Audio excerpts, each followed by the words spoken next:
the mayor and I had a back and forth, and look, I understand the argument. But I was there for that meeting. You were there, but look, at my position is the following, because it was said to me, well, Randy, these are elected, you're elected and you don't have to have an assistant. Well, geez, Mayor, last count you have 2 assistants who do a great job. I'm not, but don't tell me that just because somebody's an elected.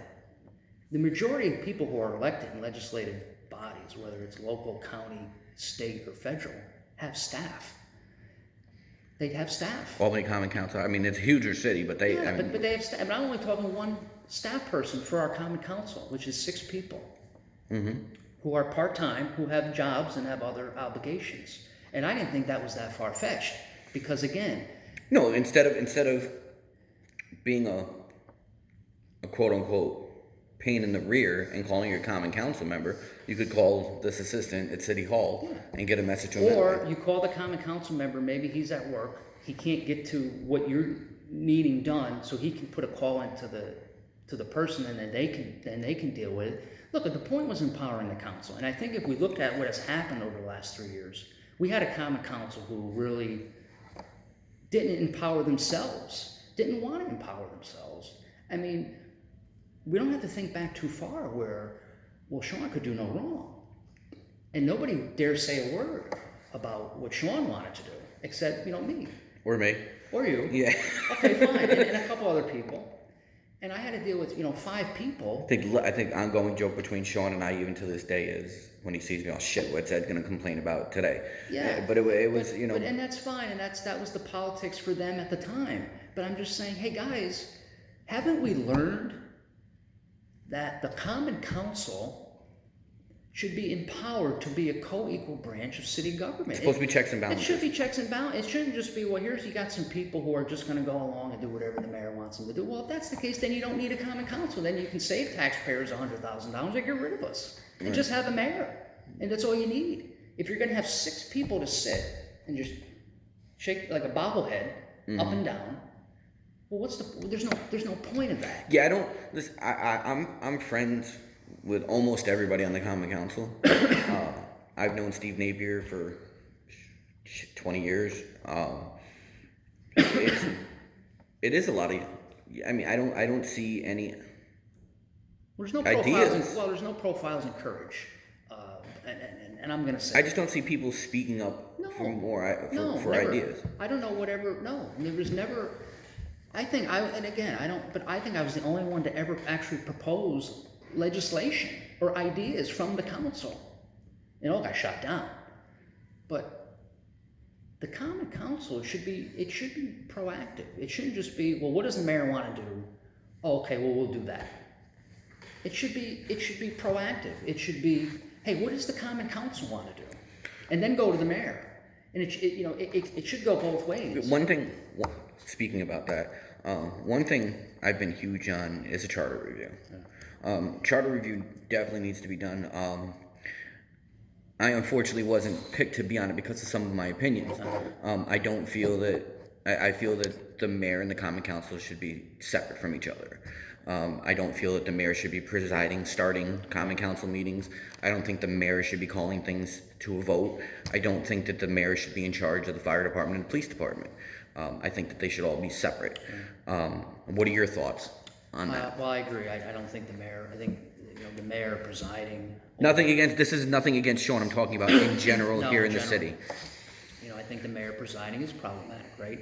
But then you have to look at, okay, well, then you have to either add a member to the council or detract one, because you need somebody to break a tie.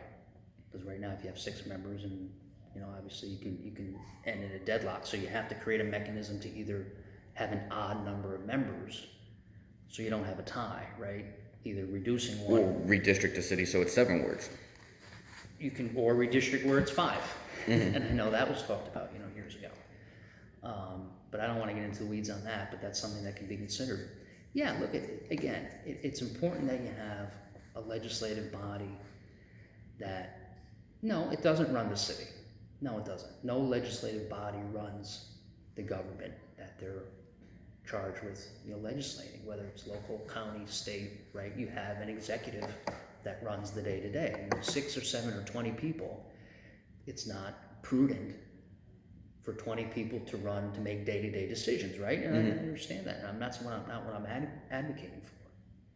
But you should have a legislative body that, you know, is empowered. You know, 3.5 years ago, I recommended to the council that we should have our own lawyer.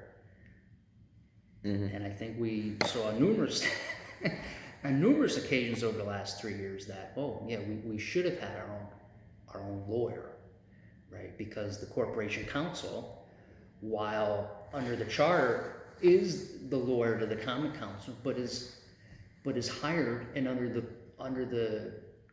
by the mayor, right. And the mayor can hire and fire the corp. So how do you have a city attorney who is to advise the common council, but yet is hired and serves at the pleasure of the mayor? It's funny you brought that up. Again, going back to the budget meeting, myself and Gil Ethier were sitting together, and a topic came up that, listen, the city budget is like if anybody knows anything about a business, the city budget, the way Mike sets it up, actually looks like a P&L statement.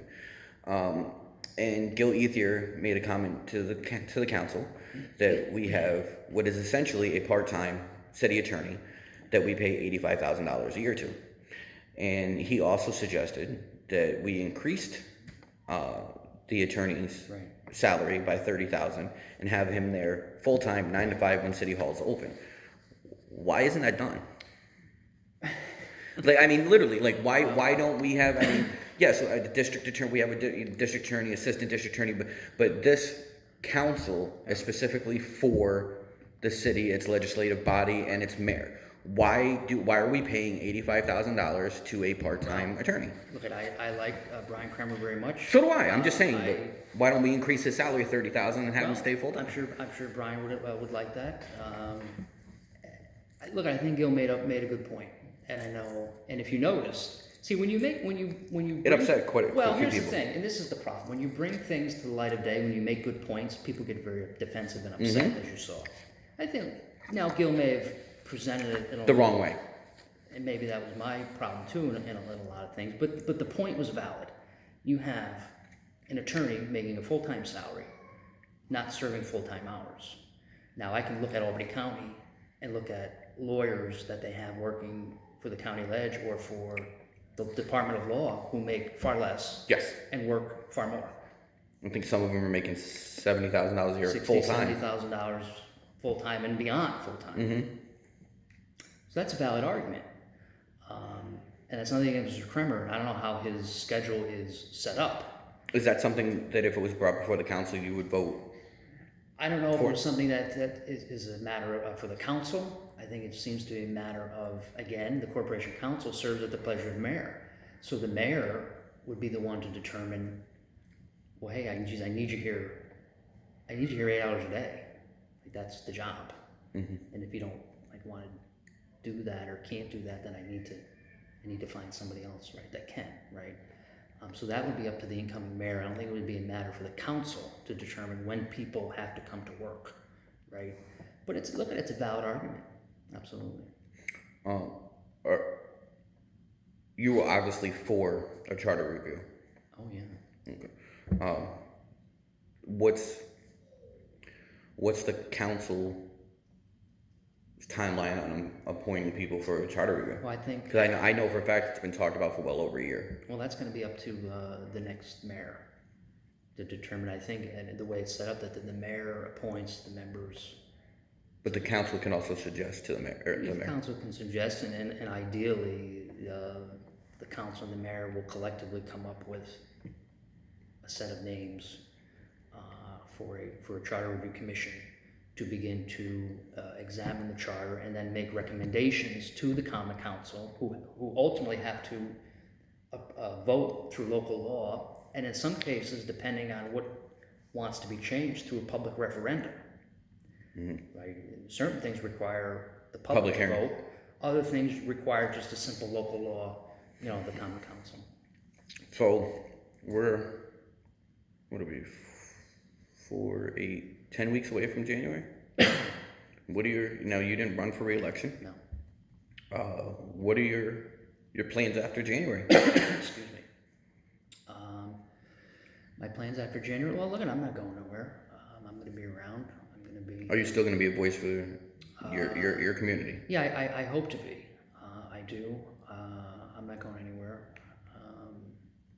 I'm going to be looking at things very closely, looking at how the new administration is or isn't going to either be status quo or a reformer, right? And I think for me, the jury is still out. I hope that they will be reform-minded. I hope that they will come in and say, wow, we really need to change really all aspects of city government and how municipal services are provided. That the status quo only results in leaking roofs, higher taxes, crumbling sidewalks, and grass in the park that's not cut. That's status quo. Now this is going to be nice and easy. Everybody's going to love status quo mayor. Everybody, all the unions, everybody's going to get along great. That's status quo mayor. Reform mayor, oof, going to make some people not happy. People are going to be upset. You want to know why? Because you're going to take away. People are institutionalized. The bubble, remember, they're fiefdoms, right? Oh, we're gonna disrupt that. Oh, that's gonna cause me some problems. That's gonna have people angry with me. It's gonna have people go on Facebook and say bad things about me. It's gonna be tough. Status quo, nice and easy. Everybody loves you. Everybody loves you. Well, the roof still leaks. The grass is still 5 feet high. But it's status quo. Maybe it's what the people have just come to expect. Somebody said that to me recently. That, well, we shouldn't worry about it because the people have just expected the grass to be 5 feet high and for the roof to leak. I don't know. Maybe it's true. 20 of my neighborhood got together and cleaned up our park. Right? Over here is reform. Reform is always hard. You look throughout political history. Anybody who's tried to reform and tried to do anything, whether it's state politics, local government, national government, it's tough. You're hated. Well, some love you, but some hate you, and it's tough. But I think we need that, and I think at the end of the day, the majority of the citizens of Cohoes will look and say, "Oh wow, this is being done a lot better, and it's costing me less money. Oh, my taxes have gone down. How about that? Forget about. Now we're arguing about, well, should we raise taxes or not? How about should we be lowering taxes? Should we be lowering them? How would you go about lowering taxes? Would you eliminate some positions that I feel, I've looked at the budget, there's some positions in the budget that I feel aren't needed for a city the size of Cohoes. Well, we could lower taxes this year. Yeah. We could lower them this year, and I think you could lower them going forward. But you got to make some tough decisions, and again, whether it's through, looking at our water plant, looking at garbage, looking at privatizing certain aspects, looking at reducing staff levels in public safety, as far as consolidating. Remember we talked about the fire stations and consolidating and bringing some of those staff, staff levels down, and utilizing mutual aid, more efficiently. That's how you do it. Because at the end of and then when folks retire, the most important thing is, if you want to lower taxes, when folks retire, you don't refill. You let it die on the vine. And then we say, okay. Now not all positions you can do that. Some positions you have to fill. You have to have somebody there, but not all the time. And if it's a position that we can say, okay, this position is costing us, if the person's been there a while, if they're retiring, it's probably upwards with benefits of $100,000, right? That's a 1% tax. That's 1%. That's 1%. So if that's a position that we can say, well, do we really need that? Do we really need that? Or can this be done in a different way to save $100,000, to cut the tax rate, or to put that $100,000 and to put a new playground on Sunset Park, right? That's a disaster area, and it's been a disaster area for a number of years. Or to put new tennis courts in at Craner, or to do the things that we all want to do. Yeah, Sunset Park is a highly used park, especially by our youth. They play a lot of basketball there, and to see the condition of that park, with it being so used in that neighborhood, it is upsetting. And I used to live in that neighborhood It's as well. upsetting. Look, we all want to see. Look, we all want to see our community look good. We all want to see it well maintained. We want to see things taken care of. This city is changing rapidly. Fastest growing city in the state. Not only fast, but it's just changing. You know, if you look at the Cohoes of 20, 30 years ago, really the backbone of Cohoes was, I think it was really, beer and prayer. And it's true. And meaning the churches and the taverns. Yeah. That was it. That was the backbone of our city. The local neighborhood tavern and the local, in those years, Catholic church. Yeah, there's a church in almost every neighborhood in the city. It was the Catholic church. So it was beer and prayer, right? Was the backbone of our city. And that kept things, really close-knit and strong. Those days are over. For the most, by and large, there's different prayer and there's different beer, but the way we knew it, and the way, when I say we, kind of, the folks that have Lifelong Cohoes residents. grown up here and all those things, those days are over. And I think for some people, it's a little hard to, accept that. Accept that wow, the city that we knew, the church bazaars and the corner store and the neighborhood tavern and all the things that everybody talks about on some of those Facebook groups, right. Remember when and all that.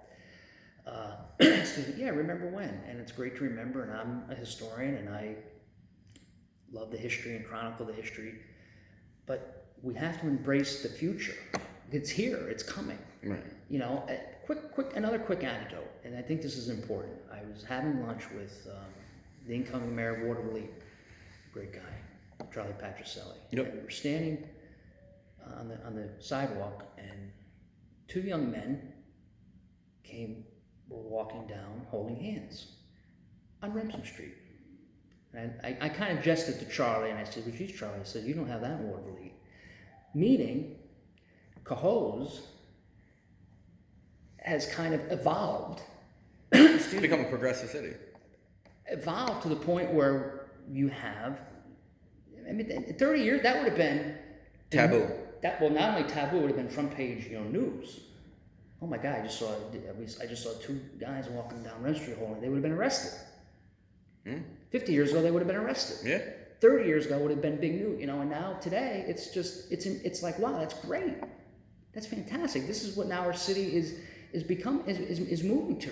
Young generation, newer generation, millennials, different voices, hipsters, different ideas, whatever you want to call them, different. And it really stuck with me, like, wow, that's where we are, and that's a great thing. Now, some people, I don't want to get into. Some people may say, well, that's a terrible thing. There may be still people in society that say. There is. I think that there's not many of those people left anymore. Not in this city. Not in this city. Definitely not in this city. This city, I'm telling you, the reason I bought a house in this city was, one, the school district, and two, there was a huge sense of community when I first moved here. Yeah. And it's not here anymore. How do we get back to that? Well, it's been a tough politics over the last year, and I'm as guilty as that as anybody, right? It was tough. I'd like to hear you say that. It was tough. Look at it, and Sean and I were in the trenches, and that's politics. I think we both could have handled things differently, and I'm not talking about whatever Sean's legal. We're talking politics. We're not talking politics. We're not talking anything personal. No, I'm not talking about whatever happened in the household or whatever happened with money. I don't know. That to me it's not my business, or at least as far as the political. This is just the politics and how we interacted with one another, publicly and on Facebook. I'm regretful, and I think he is too. And I don't speak. Yeah, I spoke to Sean. I actually spoke to Sean 2 days ago. We were on the phone for about an hour, and to be completely honest with you, his quote-unquote words were, I like Randy. Randy's a good guy. I've known him for a very long time. We're just too much alike. And I think that's what our problem was. That's exactly what he said. I think that was the problem, because I think we were both people that cared about the city. Well, we cared about the city, and we didn't like to be put down. and we didn't probably like to be lied to, and we didn't like to be quote unquote pressured or steamrolled, and we both wanted respect. And I think that was kind of the clash. And we were also we were very good at giving kind of sticking it To each other. to each other. You definitely. And look, at the end of the day, I don't think Sean is really used to that. Sean's used to just Yes. he's not used to getting it back in his face. And then I put it back in, and then he's like, oh wow, okay. And then he'd get angry, and he'd get his face would get red. No, it did. He'd get brief red. I've made his face red several times. And it was that back and forth. And like I said, that's regretful. I think we wasted probably too much time yelling and fighting with each other than working with each other. I have a lot of respect for Sean. Like all of us, he has faults. I have a lot of faults. He has faults. I got a ton of faults. We all have faults. And again, I'm not speaking to his. We're talking strictly legal, politics. Look at whatever was done with the campaign. I don't know. Whatever was done in the household, I don't know. I'm just talking about Sean as a human being. And again, I think just a person who got to where he is through just sheer force of will, through sheer force of personality. And you just have to respect that. You have to respect that. I just wish that things could have Evolved differently? I do really wish that things could have turned out a little bit differently for Sean, for myself, for the city. But we are where we are. One thing that just popped into my head is, I don't want to say leaks. Like, the city knows every interview I do with you guys. It's not. We don't go around behind people's backs. Like, I have intentions of trying to interview Chief Heslin, Chief Fod, Ken with DPW. The one thing that I've seen on social media, and it's one of the last things we'll touch on before I give you a couple minutes for a free forum. The amount of leaks coming out of City Hall. Like the Titanic. Yeah, a lot of misinformation. I've been able to narrow it down to a couple people. Yeah, so have I. And it's crap, and it totally defeats the purpose of uniting our community back to that great sense of community that we had 10 years ago when I bought my house, when I moved here. Yeah. How do we stop that? We can't. There's, like gossip, that's what it is. Gossip is human nature. Hell, you were going to be, Well, director of I operations, was gonna be a lot of things. and you devoted to defund it. I was going to be a lot of things, right? I don't, there's more gossip and rumors and things, and yeah, unfortunately, some of it comes out of folks in City Hall, and I think they know who they are, and that's not going to stop unless those people are no longer in City Hall. It's just, that's just, and look, it's a small town, and the rumor mill is the rumor mill in a small town, right? There's not much you can do without, and now especially with Facebook and social media, it gets put out there, and we saw a thing with a certain person and a license plate and then a rumor, right? And it's this whole thing. Yeah, it's just crazy stuff that people are out there and trying to do these things, and you don't stop that. You don't stop that. But what you can do is you can bring in people who don't have that mindset. That you can bring in people that their sole mission. Speak the truth. Speak the truth. Not only speak the truth, but work for a better city. And I think you have some folks in City Hall that is their primary, goal. Not just City Hall, but city workforce in general. That you have folks that is their primary goal. I think other folks could care less. They just want the check. They could give a care in the world about the city. That's for any place, right? You have folks that work for a company. They could care less about the company. They just want the check. It is what it is. So whether the new administration is going to weed out those folks, in place of folks that want to come in, do a job. Everybody wants a paycheck. That's why you work, right? You write your paycheck. It was accused of the fire chief. Wow, the fire chief is only here for a paycheck. Well, duh. Yeah. That's I didn't know. I think I said that during the meeting too. I was like, duh. Yeah, you know, who doesn't want their pay? Okay, do you want them to work for free? Okay, you know, so give me a break. But does the fire chief care? Yeah. Putting that aside, yeah, there's some people that just don't care. So, in closing, because I think we're at an hour and a half right now. Hour and a half. See, I told you this was Is there anything that we didn't touch on that you would like? I'm gonna everybody I interview, I'm gonna give them a couple minutes that maybe there's something that you wanted to discuss that I didn't bring up or I failed to mention. Doesn't matter how. What's the word I'm looking for? Troublesome it might be.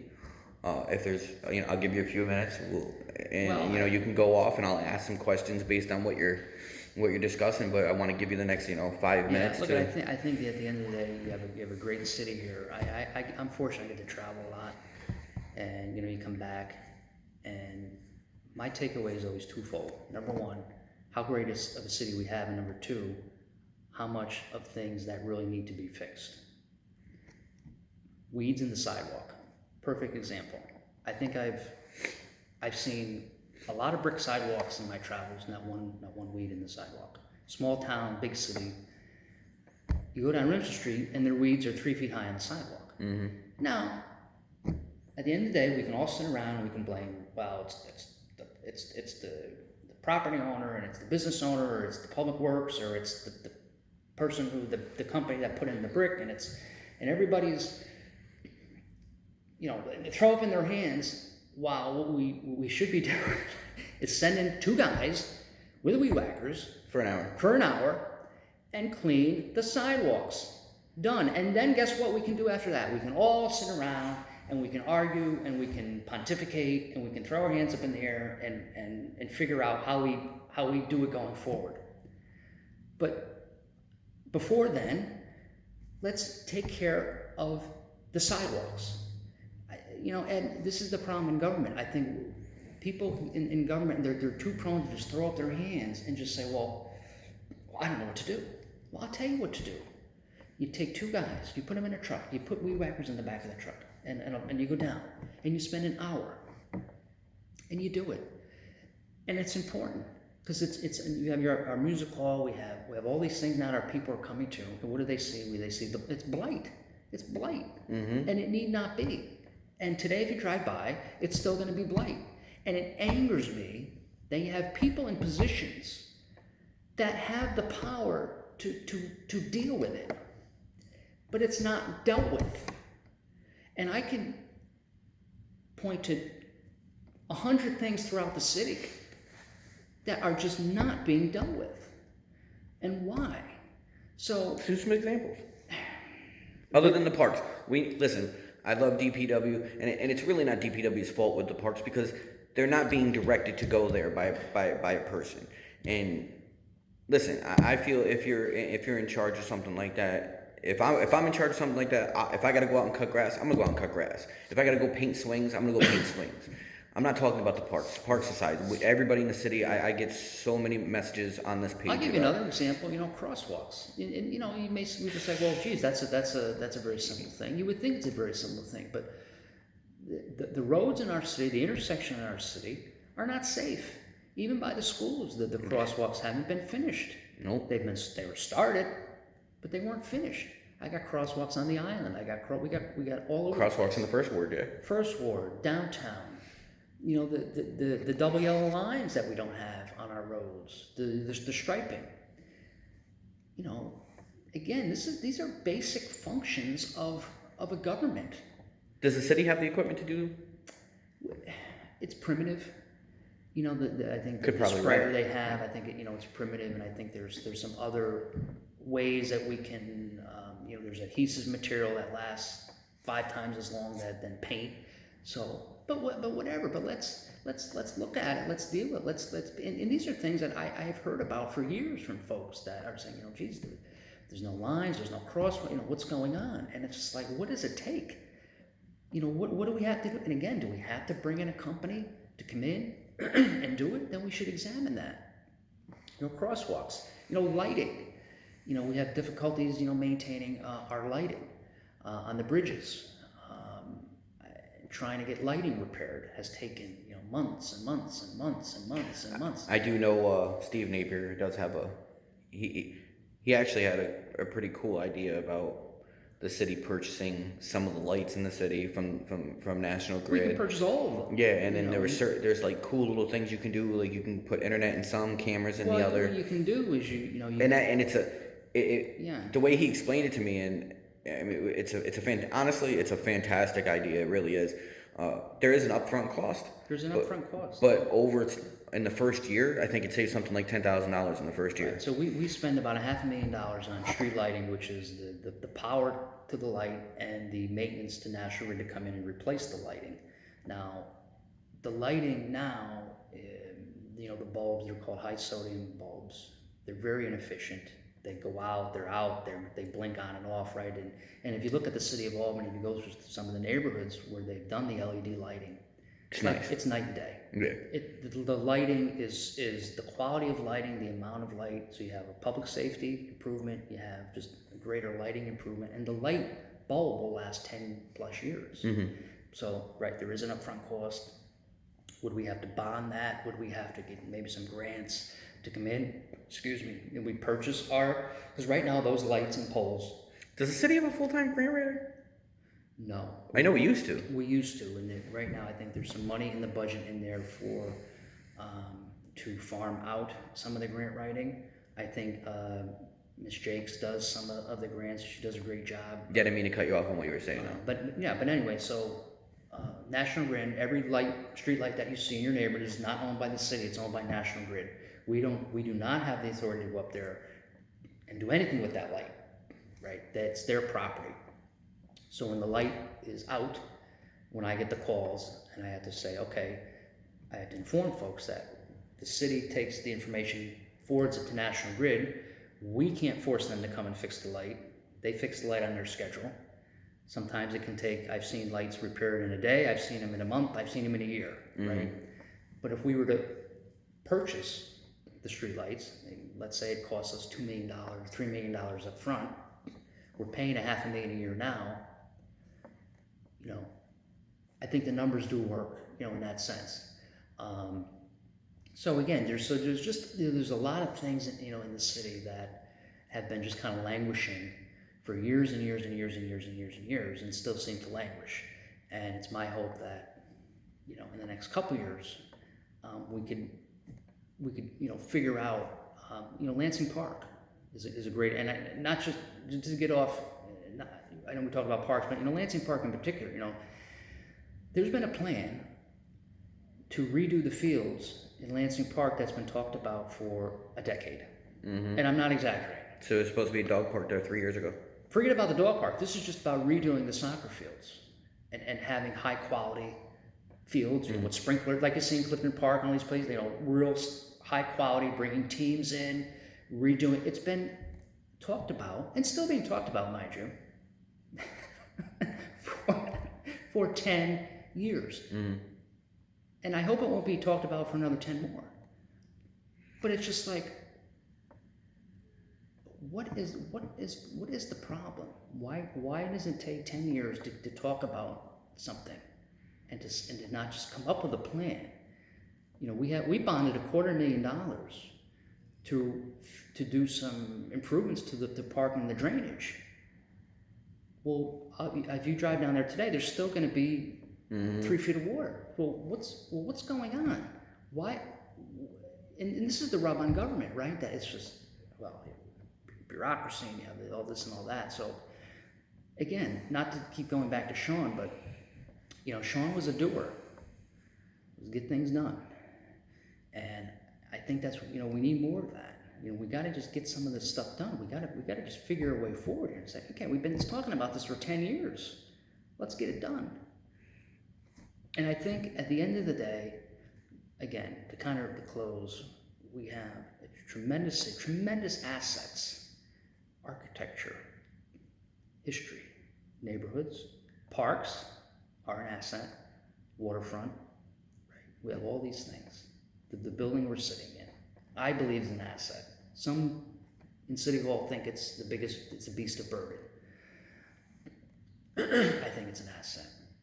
We have to change our attitude and start looking at these things. Our City Hall. I have people come in they say, man, this is the most beautiful City Hall I've ever seen. If you come on down, It's dark. It's so dark. I think my favorite thing to do is you come down Ontario Street to Remsen Street. You see that flag? And you see the flag, and you see that tower, and you see this magnificent building. And I'm thinking, wow, I could be in any city in Europe. Mm-hmm. If you just blinked and then looked, I'm like, this is tremendous. This is something that people will come and visit, you know. Yeah, but it's not. But again, they haven't treated the building as such. They treated it as a burden. You go up into that building and you go into some of those offices, and it's just shameful. It's shameful. And that is what we need to change in our city. We have to change the attitude. We have to have the pride in our city. If you don't have the pride in your city hall, then what do you have the pride in? If you're going to let the water come down and there's a bucket and the water is there and it's a mess, it's the heart of your city government. Then you're going to tell people to clean up their house? Oh, well, your paint is peeling over here.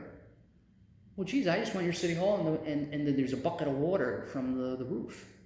Or I just went to your city hall and I can't even access the second floor because I'm disabled, or I can't get up your stairs.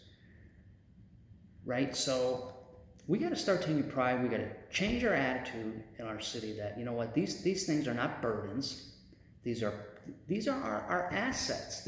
Makes Cohoes. And we got to figure a way to start saying, okay, we got to start getting serious here. Just like they did back in the Citizens Party. I'm a big Citizens Party guy. Paul Van Busker is a great mentor of mine and a great friend.